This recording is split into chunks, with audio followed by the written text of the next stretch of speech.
Olwaleero abayizi emitwalo 16 mu kakaaga mu 464 okwetooloola eggwanga lyonna be bakedde okunnyonnyola bye balina okukolako n'okwewala nga batuula ebigezo byabwe ebyakamalirizo ku mutendera gwa siniya ey'omukaaga. Ku ssomero Limbogo High mu Kawempe e Kampala tusanze abayizi babayitiramu be balina okuteekako omulaka bwe baba baagala okuwandiika ebiddibwamu awatali kutaataaganyizibwa kwonna.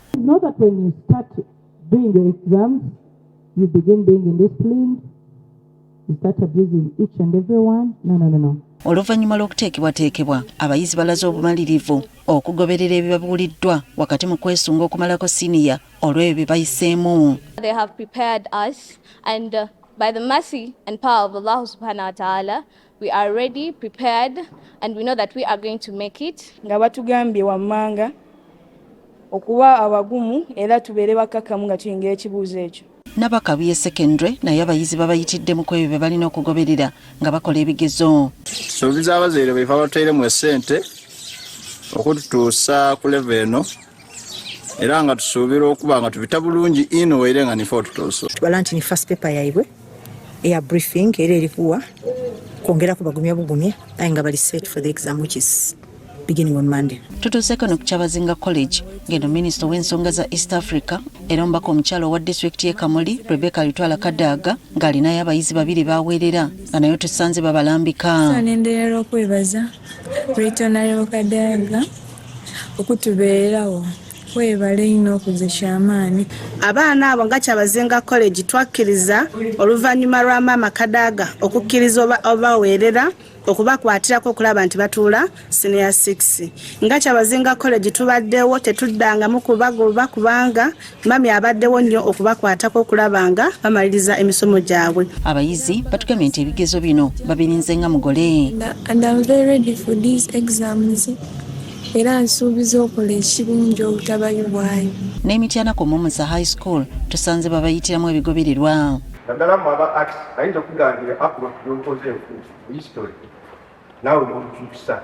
Abayizi bano twabasomesa mu budde ne tumalayo bulungi ebiina okusomesebwa ne tumala ne tutandika okugenda nga tubagezesa mu ngesi ez'enjawulo. This year we have registered a total of 166,402 candidates versus or compared to 141,996 from last year. Wano akulira ekitongole ky'ebibuuzo mu ggwanga Uganda National Examinations Board Daniel Odongo alabudde abayizi n'abasomesa obuteetantala kwenyigira mu mivuyo gyonna egyekuusa kubba ebigezo. We take this time to give a caution to all our professional persons who are going to be involved in the conduct of this examination against involvement in examination malpractice. Odong agambye nti ebibuuzo bya P7 ebyakaggwa ko n'ebya senior 4 ebikyagenda mu maaso bakakwatayo abantu 50 abenyigira mu kubba ebigezo. We had challenges where a number of directors of schools and head teachers made attempts to bribe or to participate in offering external assistance to their candidates while in the examination room. As I speak now, about 55 persons were arrested from various parts of the country.